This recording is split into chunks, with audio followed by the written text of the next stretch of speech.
no soy yo, entendiendo el trauma completo, el apego y la disociación, una guía para pacientes y profesionales. Anabel González. 3. Reaprendiendo a sentir. Entre la vida y yo hay un cristal tenue. Por más claramente que vea y comprenda la vida, no puedo tocarla. Fernando Pessoa. Cuando nos hacemos daño muchas veces no nos damos cuenta en el momento, sino cuando más tarde paramos la actividad que estamos realizando y redirigimos la atención a observar cómo nos encontramos. Si el daño es continuado, prestar atención a cómo nos sentimos es un lujo que no nos podemos permitir y la desconexión pasa a ser un patrón habitual de funcionamiento. En los contextos de problemática interpersonal ocurre lo mismo y a mayores, es habitual que los que nos rodean no sean capaces de darse cuenta de cómo nos sentimos ni de ayudarnos a entender nuestras reacciones. Esta falta de sintonía del entorno refuerza aún más nuestra desconexión. Incluso cuando las personas parecen tener emociones intensas y desbordadas, pueden tener dificultades para acceder o asumir algunas emociones específicas. Un niño que crece en una familia con altos niveles de violencia, probablemente no gestionará bien su propia rabia, aunque puede coger dos rutas opuestas. Una es el descontrol de esa rabia, el funcionamiento impulsivo, si algo la activa no le ponemos freno. La otra es un intento de contener o enterrar esa gama de emociones, lo que llevará a dificultades para decir las cosas de modo firme, para decir que no, o para pedir lo que necesita. Cuando el cuidador está deprimido, el niño no puede manifestar su propia tristeza, y si la nota, la tristeza que ve en su madre o su padre le recordará la dolorosa distancia que ésta crea en su vínculo con esa figura. Una vergüenza o un asco inconfesables pueden llevar a una evitación activa de estas emociones. No solo las emociones negativas pueden tratar de evitarse o suprimirse, también el placer o la felicidad pueden temerse o censurarse, bien porque son muy ajenos a la experiencia vital de la persona, o bien porque ésta siente que no los merece. A veces no ha habido momentos agradables compartidos con los cuidadores en las primeras etapas de la vida, porque estos no se encontraban bien, o porque ellos mismos no disfrutaban de las cosas. En este último caso, las sensaciones positivas se hacen extrañas, y con frecuencia son un recordatorio de algo que la persona siente que debería haber tenido y que no tuvo. Las emociones y sensaciones físicas son nuestros sensores. Atenuarlos nos anula nuestras referencias sobre lo que ocurre y cómo nos afecta, sobre lo que necesitamos y cómo conseguirlo.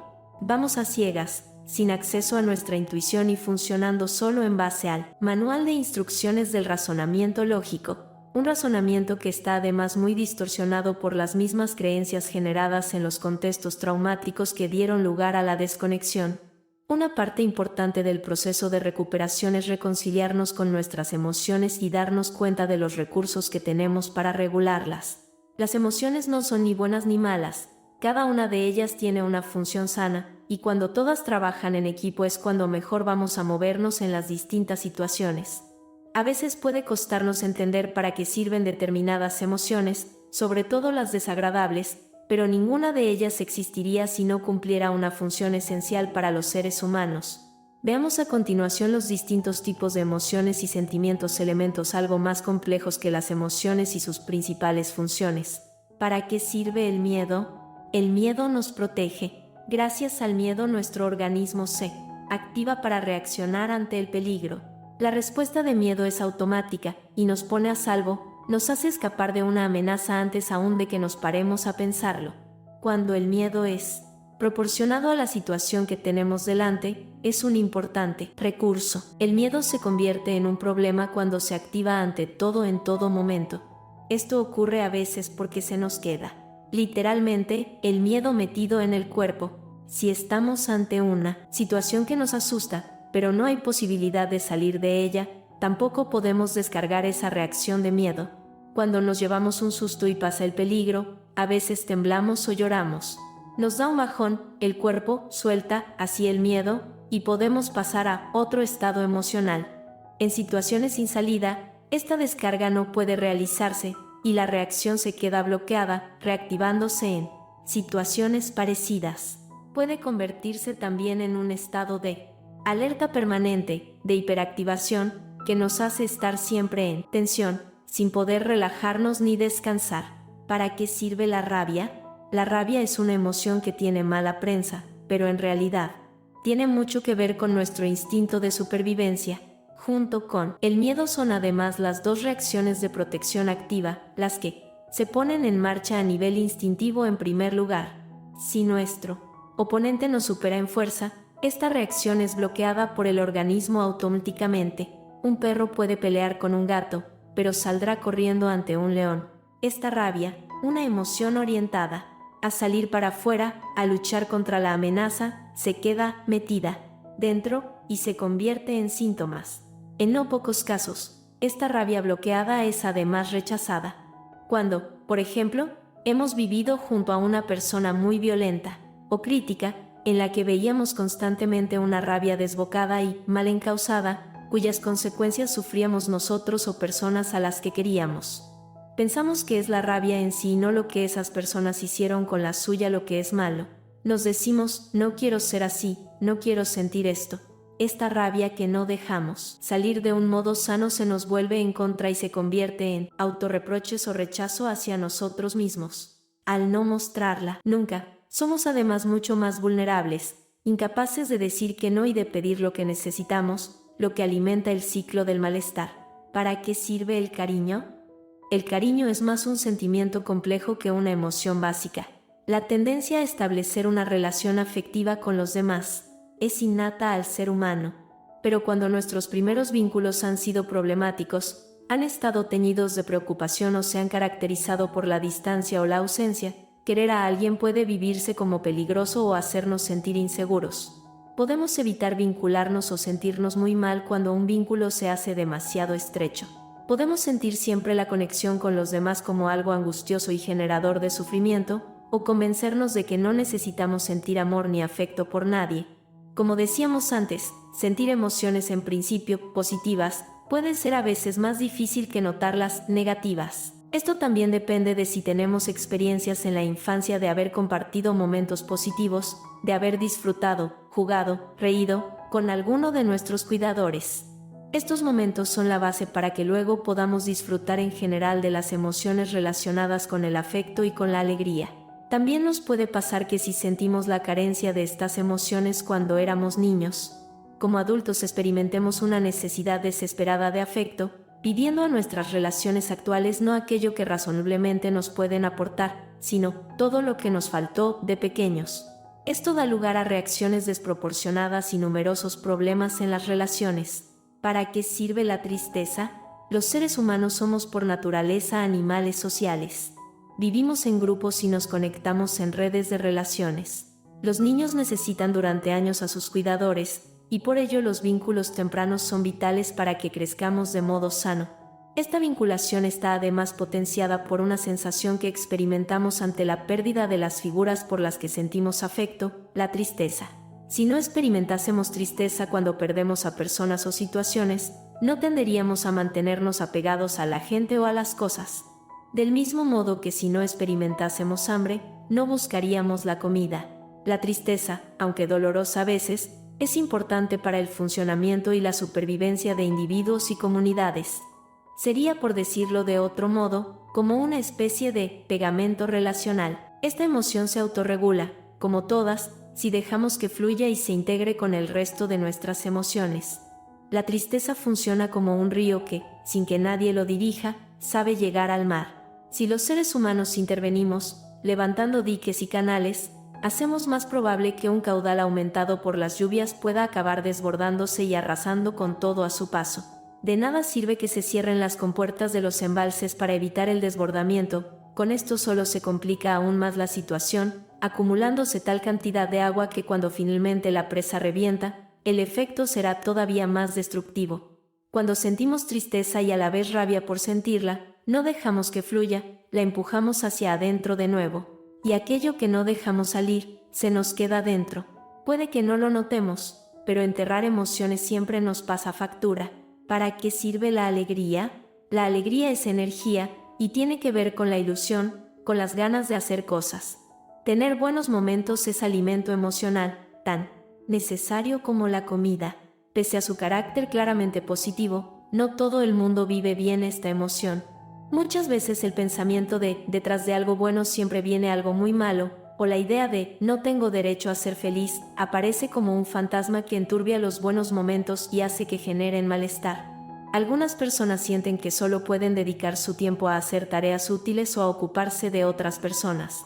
Hacer cosas sin ninguna finalidad o simplemente agradables para ellos es algo que no se permiten, ya que les genera culpa o incomodidad. De nuevo, el sistema de supervivencia fue centrarse en hacer las tareas a la perfección, para sentir control o intentar generalmente sin éxito aplacar la exigencia de los que nos rodean, o dedicarnos a cuidar a los demás ante la ausencia de cuidados por parte de otros. Como decíamos, nos cuesta abandonar los viejos patrones. ¿Para qué sirve la culpa? La culpa es más un sentimiento que una emoción básica, y como todos los elementos anteriores, tiene también una finalidad sana. La culpa sana se llama responsabilidad, y es lo que nos permite aprender y corregir nuestros errores. Para que funcione bien, necesitamos que sea proporcionada a la situación. Si hemos acumulado demasiada, nos sentiremos culpables en exceso, incluso en situaciones en las que la responsabilidad les corresponde a otros en mayor medida que a nosotros. Cuando esto ocurre, en lugar de aprender de nuestras equivocaciones, nos bloqueamos y nos hundimos. Muchas veces cuando nos culpamos por cosas del pasado hacemos trampas. No valoramos lo que pudimos hacer teniendo en cuenta lo que sabíamos en aquel momento, las opciones que estaban a nuestro alcance, nuestro estado emocional, nuestra edad. Nos decimos, si ahora volviera a vivir aquello haría cosas completamente diferentes, pero resulta que ahora tenemos claves de las que entonces no disponíamos. En aquel momento no veíamos el futuro, sabíamos lo que sabíamos, estábamos como estábamos. Hicimos lo que pudimos con lo que teníamos. Un juicio justo ha de tener esto en cuenta. También hemos de tomar conciencia de que, mientras no se invente la máquina del tiempo, por mucho que volvamos sobre nuestros pasos no podremos cambiar el modo en el que sucedieron las cosas. La culpa sana no martillea encima de las heridas, simplemente aprende de la experiencia y de los errores para mejorar las decisiones futuras. Es importante llevarnos bien con la sensación de culpabilidad, de otro modo no podremos sopesar todo esto. Si no toleramos esta emoción, podemos vernos en dos situaciones opuestas, pero ambas problemáticas. Nos sentiremos culpables por todo, o no asumiremos la responsabilidad adecuada en cada situación. ¿Para qué sirve la vergüenza? La vergüenza es una emoción que nos ayuda a que nuestras conductas encajen con las del grupo al que pertenecemos. Sentimos vergüenza cuando hacemos algo que percibimos como inadecuado o que puede exponernos a la reprobación de los demás. Sin ninguna sensación de vergüenza seríamos inadecuados y no mediríamos el efecto que nuestras conductas pueden tener en los demás. Si nos llevamos bien con esta emoción, no trataremos de escapar de ella. Cuando, pese a que algo nos da vergüenza, nos atrevemos a hacerlo, la sensación va atenuándose hasta desaparecer. En este sentido funciona parecido al miedo y la ansiedad, que son más intensos ante situaciones nuevas para activar nuestro organismo, nuestra atención y agudizar nuestra respuesta, y se reducen cuando la actividad se hace repetida y conocida. La vergüenza surge ante algo nuevo para que esa nueva conducta encaje con el contexto social en el que estamos. La complicación viene cuando nos angustiamos por sentirla o tratamos de evitarla, porque entonces el proceso de habituación que lleva a que disminuya y desaparezca no se puede producir. La vergüenza entonces se acumula, se hace cada vez más intensa y bloquea y condiciona el funcionamiento general. ¿Para qué sirve la preocupación? Anticipar lo que va a pasar y los problemas que nos podemos encontrar nos ayuda a que no nos coja por sorpresa y a tener preparado un plan. Dibujamos diversos escenarios posibles e imaginamos soluciones para cada uno de ellos. Hasta aquí todo está bien y resulta muy útil. El problema viene cuando solo nos dibujamos los escenarios más adversos, nos creemos que tenemos una bola de cristal muy negra, eso sí nos convencemos de que eso es lo que sucederá. Además, nuestra mente no se centra en buscar soluciones, sino que da por sentado que no habrá ninguna. Aquí la preocupación deja de servirnos para estar preparados y solo nos genera angustia. Si luego ocurre lo peor, todas las vueltas que le hemos dado a la situación han hecho que lleguemos a ella llenos de ansiedad y totalmente bloqueados. Nuestro prejuicio de que no podremos afrontarlo nos colocará además en una sensación de indefensión. La preocupación deja así de ayudarnos y sube tanto de calibre que se convierte en un problema. Además, muchas veces nos agobiaremos por cosas que nunca llegarán a suceder, lo cual es un sufrimiento innecesario. Pasada la situación no tomaremos conciencia, cuando estemos de nuevo viendo negros futuros en nuestra bola de cristal, de que hemos fallado en nuestros pronósticos y de que no nos ganaríamos la vida. Como adivinos, volveremos a estar convencidos de que ocurrirá lo peor y, como veremos más adelante, las convicciones intensas suelen precisamente por esa convicción ser erróneas. La preocupación sana se llama sentido común y no hemos de renunciar a ella. Si pensamos que todo va a ir bien, no tendremos un plan de contingencia preparado y habremos de improvisarlo sobre la marcha. Además, el efecto de un revés, si no contamos con él, puede disminuir mucho nuestra capacidad de reacción. Cierto grado de preocupación nos ayuda a preparar soluciones y supone un recurso valioso. Quizás nosotros no lo vemos así. Esto va a influir en la regulación emocional, porque el proceso de regulación de las emociones tiene mucho que ver con cómo reaccionamos ante ellas. No podemos decidir qué sentimos, aunque a veces lo pretendemos, pero sí podemos cambiar lo que hacemos con nuestras emociones cuando surgen. Veamos en más detalle estos temas. 1. Las emociones son nuestros sensores para entender el mundo y a nosotros mismos. Si las escuchamos, tomaremos mejores decisiones.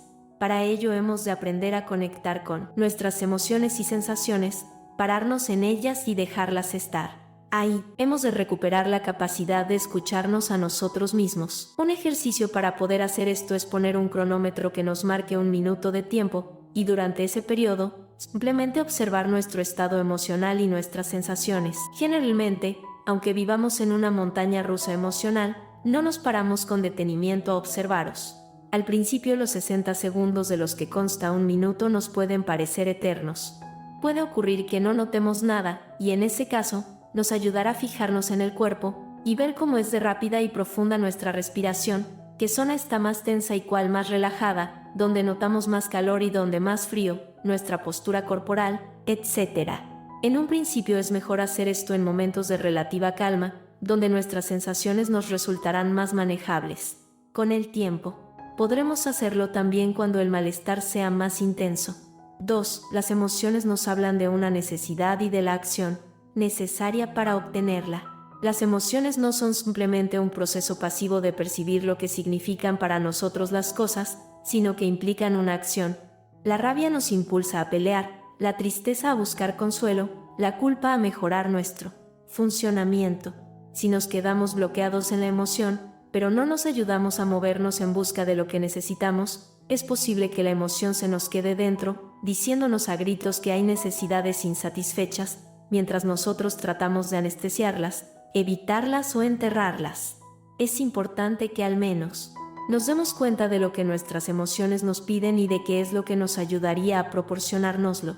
Podemos caer en la cuenta de curiosas paradojas, como por ejemplo que sentimos una profunda soledad, pero que, en lugar de buscar compañía, que sería lo que esa emoción nos pide, tendemos a aislarnos de los demás, haciendo nuestra sensación de fondo aún más intensa.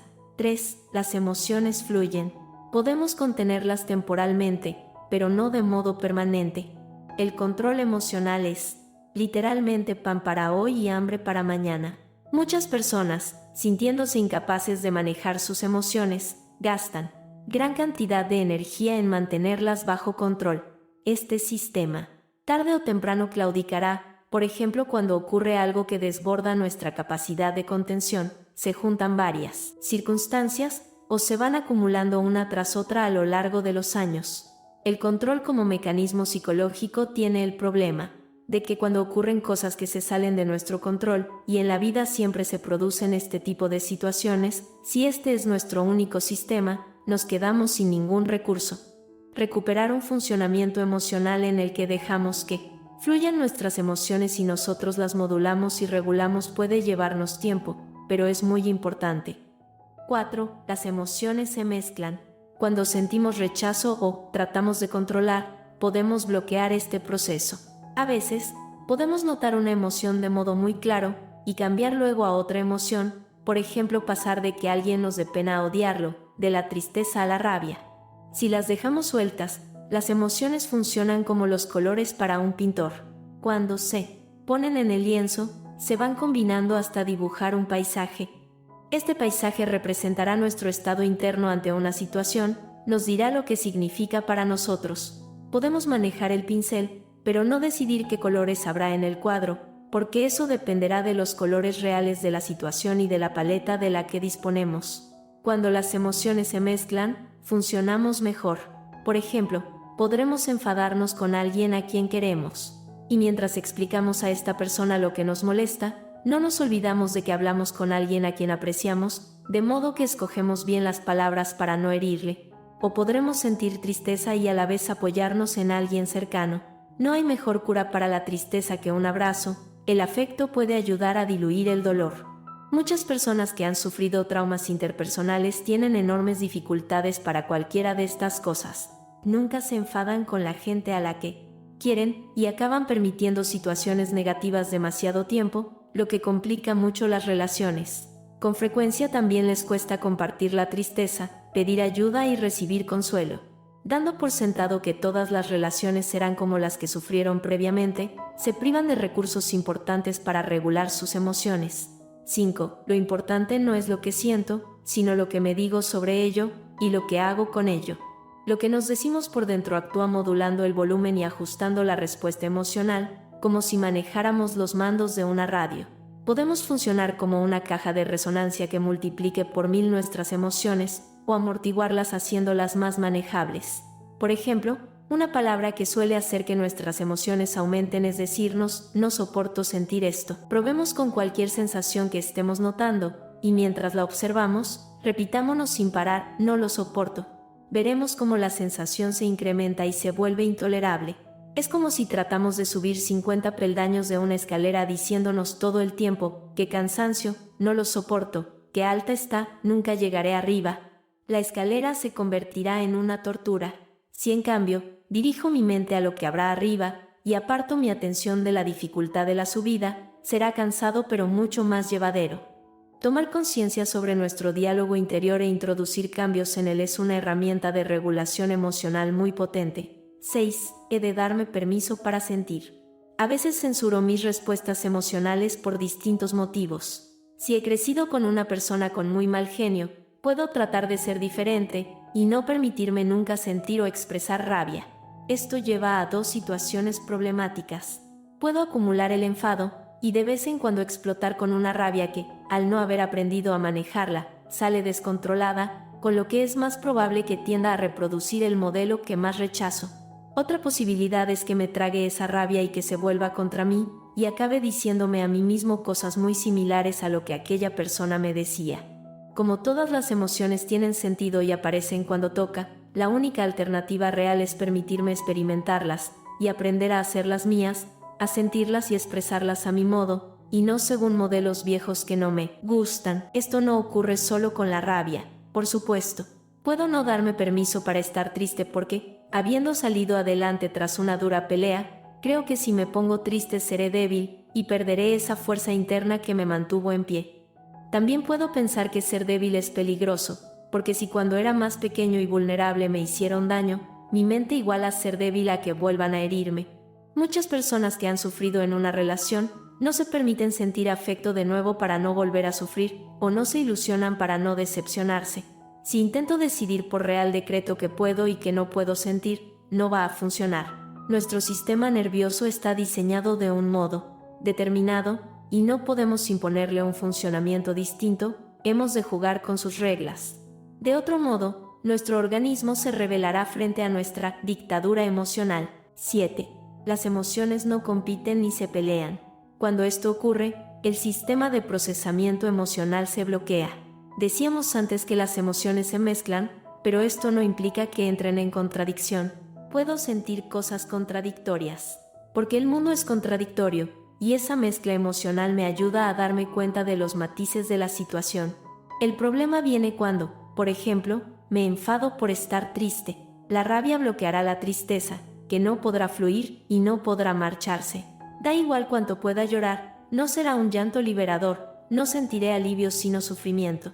Otro ejemplo es asustarme de estar triste, porque en el pasado estuve muy deprimido y me da miedo volver a encontrarme así, o porque crecí con una persona depresiva, y eso le da a mi tristeza una resonancia mayor. En cualquier caso, el miedo bloqueará el procesamiento de la tristeza, y la tristeza se me quedará dentro. Cada vez que asome, cerraré la puerta o miraré para otro lado. Lo que no salga por la puerta, lo que no llegue a la conciencia, lo que no deje suelto, vivirá conmigo para siempre. De ese modo, el pasado seguirá en el presente, condicionando mis decisiones y llevando a que, paradójicamente, se sigan repitiendo las cosas que menos me han gustado de mi historia.